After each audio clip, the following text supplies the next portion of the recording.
Hi students, myself Binita Shah, and as we all can see that what's written in the board, it's written circles. So from here only we can say that today's topic of discussion will be circle. So let's begin with the topic. So now the first and foremost question which will come to everyone's mind is that what is circle? How does it look like? So a circle looks like a round in shape. We come across many objects in our day-to-day life which are in the shape of a circle. For example, coin, a lid of a bottle, or the wheel of a car or bike, bangles which we wear, or any food items like cake. All these objects are circular in shape. Now let's understand this topic mathematically, as it is a subject of mathematics. So we will understand this mathematically. So mathematically we can describe circle as a collection of many points which is at a fixed distance from a fixed point. So whatever I have told you, now I am going to plot it in this board, that is, or it is a, let it be, it is a considering it is as a plane surface, and we are going to draw the circle. This is the shape of the circle. We will draw a circle. The better or the best way to draw a circle is with the help of a compass. As a compass has two legs. A compass looks like this, right? One leg, in one leg we put a pencil and the other leg is set free. So keeping this leg, one leg at a fixed point and another leg where we put the pencil, we will rotate the compass and we will get a circular path. So after getting the circular path, it gets the shape of a circle. We get the shape of a circle. In this circular path, there will be many points, right? There will be many points, and the fixed point will be named as O, which is also known as center of the circle. And any point, we can take any point, right? So let us name it, we can name it in any alphabet. Suppose I am naming it as A. So A is any point on the circular path, O is the fixed point, and this is the fixed distance. We will always keep in mind that this distance from the center will remain same throughout the circle. This, all this distance will be same. And it has also a name. What? The name of this fixed distance is, you know what is this? It's radius. So now I have already told a term which is related to a circle. Fine. And the length of the complete circle, that is this one, and the length of the complete circle is known as circumference. That is how we will measure the circle. Generally, any mathematical figure or shape, we can measure it, right? A triangle or a rectangle, it has some area, surface area, perimeter. So like that, circle, we also have to measure a circle too. But how to measure object which is round in shape, or how to calculate the area? By calculating the circumference, we will get the area of the circle. So the length of the complete circle is circumference. We got two terms related to circle. Now, the next part which I am going to tell all of you that a circle, this is a plane surface, right? This whiteboard is a plane surface, and a circle will divide the plane surface in three parts. The first part is the interior of the circle, that is inside of the circle. The second part is the circle itself, and the third part is the outside of the circle or the exterior of a circle, right? So we got the three parts of a circle. When it is drawn in the plane surface, it has been divided into three parts, right? While drawing a circle, we will always keep in mind that we have to write the center, and then we will take any point. Suppose now I am naming it as P, and this will be the radius. So now if we randomly any point we take inside the circle, suppose it is A, then OA will always be less than OP. And if we take any point, suppose it is B outside the circle, then OB will always be greater than OP. And if we take any point on the circle, that is, it will be OP. What will we name this distance? We will name it as the radius. So in this way, we got a simple concept which will be required in further problems while we will solve problems regarding the circle. So I have told the second concept about the circle. Now we will come across many small terms which are related to the circle. So let us understand the first term, that is chord. Fine. I have drawn a circle. O is the center.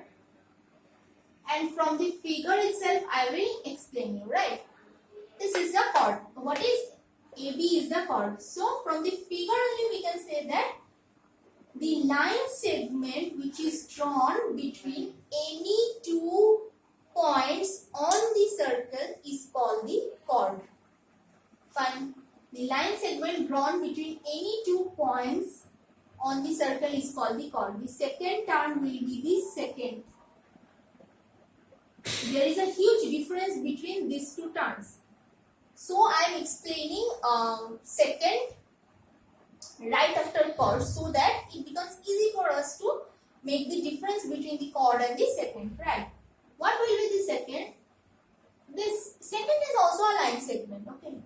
So PQ will be the secant, right? Here PQ is the secant, but what we have seen that it has also passed through 2 points. Secant is a line segment which passes through 2 points on the circle. It passes through 2 points. And chord is a line segment which is joined between the end points of the circle. It is joined and it passes. So this is the basic difference between a chord and the secant. Fine, 2 terms I have explained. Let's come to the third point. Third term. We have understood chord, right? We have understood radius. Now,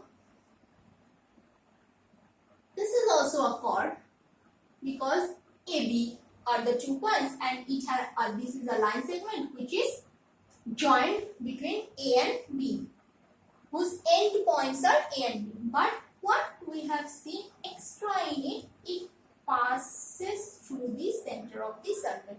So when the chord passes through the center of the circle, it is known as the diameter. We can also say that it is equal to 2 radius. This is radius number 1 and this is radius number 2. That is OA is a radius, OB is a radius as they are equal, and OA plus OB will be equal to OA plus OB equal to diameter. Fine. So the third term related to circle is completed. Now let us come to the fourth term. We have learned radius, we have got circumference, we have understood chord, then second, then we have understood diameter. Now come to the third term, that is arc. What is the arc? What is the arc? When a chord divides a circle into two parts, this portion, this circular portion is called a arc, and also this circular portion is known as arc. But as this is smaller in size, it is minor arc. As this is larger in size, this is major arc. So arc is a circular path created by a chord. Fine. Arc is a circular path created by a chord. But when it divides a circle into two parts, then one will be minor arc and the other will be major arc. Another fifth term related to arc is segment. Because this whole portion will be known as the segment, and also this whole portion is also known as the segment. But similarly, as arc is minor and major, so this will be the minor segment and this is the major segment. So right, we have understood this. Now here itself we will understand the sixth term, that is what? Sector. Sector. For sector we will require two radius. Fine, we will require two radius. Let OP and OQ are the two radius. Fine. So if OP and OQ are the two radius, it has also divided this circle into two parts. Fine. When two radius are joined from the center of the circle, then the region created on the circle is known as the sector. It is also being divided into two parts. One will be smaller in size, which is minor sector, and one will be larger in size, that is major sector.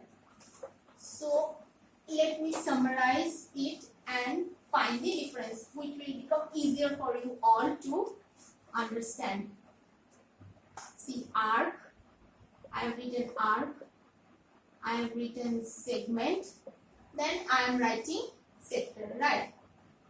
Arc is a portion which is present in both segment and sector, but segment is being created by a chord and sector is being created by two radius.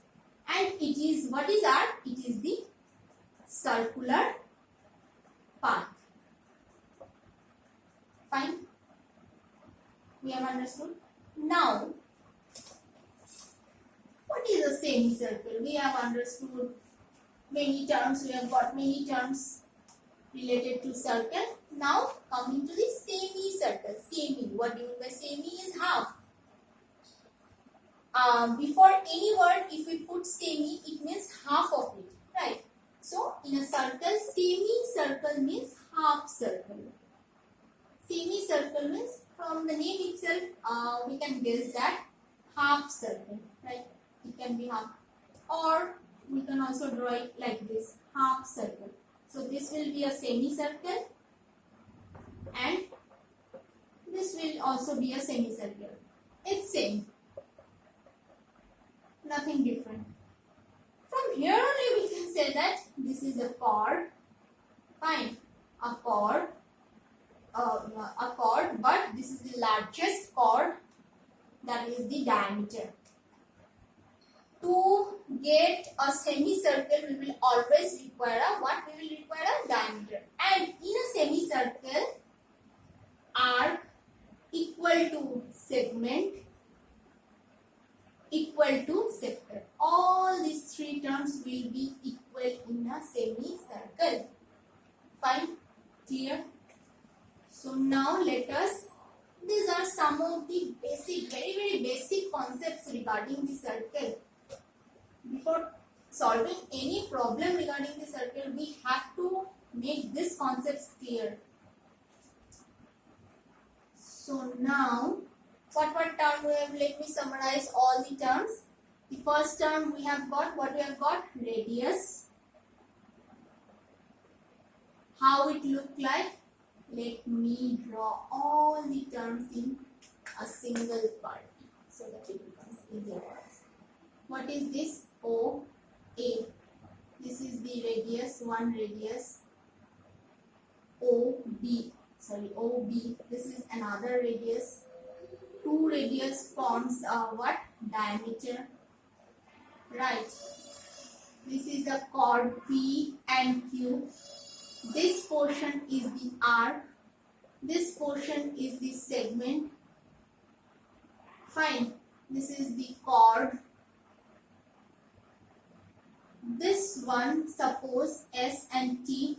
This portion will be the sector. And last but not the least, L, M, C, D. This line segment is the what? Second. And this, the length of the complete circle will be the circumference. I hope I am not left out with any other terms which are being related with the circle in this chapter. There is another term, according to me, which is included in the class 10 syllabus. So that is the tangent. Tangent is this is also a line segment, right? This is also a line segment. Let me tell you in a very short way. This is also a line segment, but it will touch. Suppose AB is a tangent. We can remember it like this. A tangent is a line segment which touches the circle at a single point. Suppose P. So AB here, AB will be the tangent. Fine. So with this, I am completing my discussion, which is being related to the basic terms of circle, the meaning of circle. So with this, I am completing my discussion. Hope I can make all of you understand it, and in the next discussion, we will always use these terms as the concept so that it becomes help for us to solve the further problems. There will be many theorems and examples which will be related to these terms. If we are not clear with these terms, we can never understand those theorems. So now I hope in this one figure you all of you can relate to the terms which I have discussed sometime before. So with this, I am ending my today's topic. Thank you.